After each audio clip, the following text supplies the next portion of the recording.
Vanessa, personne trans lâchement assassinée au bois de Boulogne à Paris.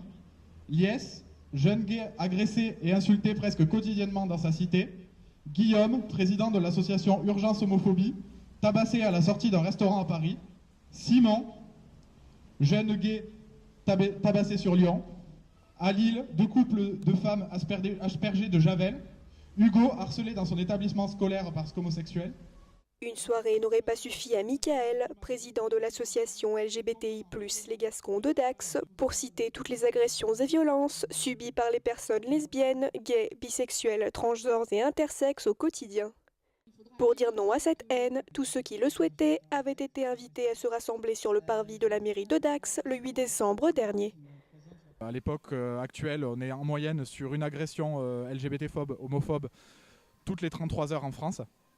Donc, et quand je dis agression maintenant, pareil, la tendance c'est un petit peu inversé, puisqu'avant on était principalement sur des agressions verbales. Maintenant, les agressions physiques prennent une part non négligeable sur des agressions.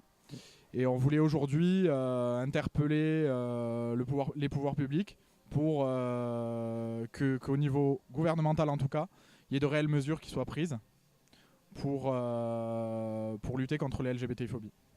La transphobie, il y a un côté tout à fait ordinaire, c'est les gens dans la rue, quoi.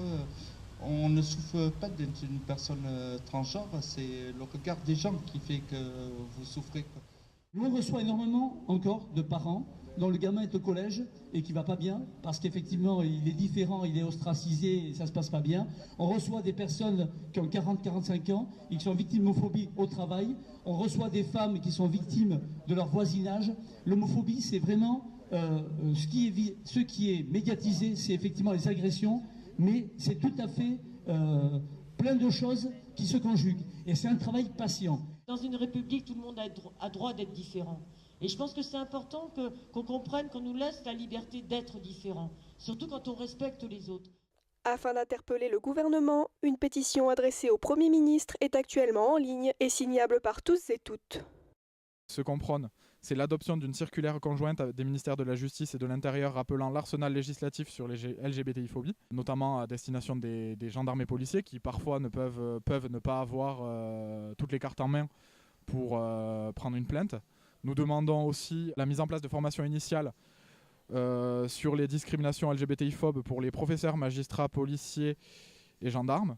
Nous demandons le lancement d'une campagne nationale de prévention qui serait sur plusieurs médias, notamment la télévision, pour sensibiliser les gens. Nous demandons aussi la nomination d'un référent spécifique formé à ce type d'agression et un protocole prévoyant des informations sur les coordonnées des associations locales LGBTI. Quelqu'un qui va venir porter plainte suite à une agression homophobe, que les gendarmes puissent lui dire il y a une association qui peut vous aider, vous écouter et vous assister dans vos démarches. Voilà, c'est tout ce qu'on demande sur ce point-là.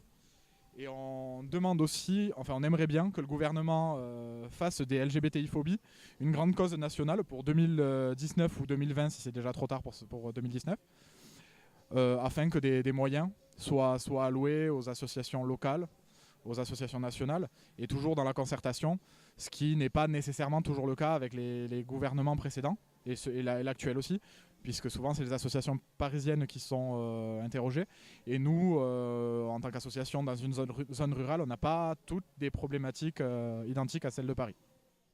Pour plus d'informations, l'association Les Gascons se fera un plaisir de vous accueillir dans son local situé 9 rue Neuve à Dax. Nous accueillons tout le monde, nous organisons un café philo tous les mercredis, nous avons des soirées jeux, vraiment c'est quelque chose de convivial. Et c'est un lieu où tout le monde peut venir tel qu'il est, pour ne pas reprendre un slogan publicitaire. Mais voilà, c'est vraiment un lieu ouvert à tous, quelles que soient ses opinions, à partir du moment où les personnes respectent l'autre. Voilà.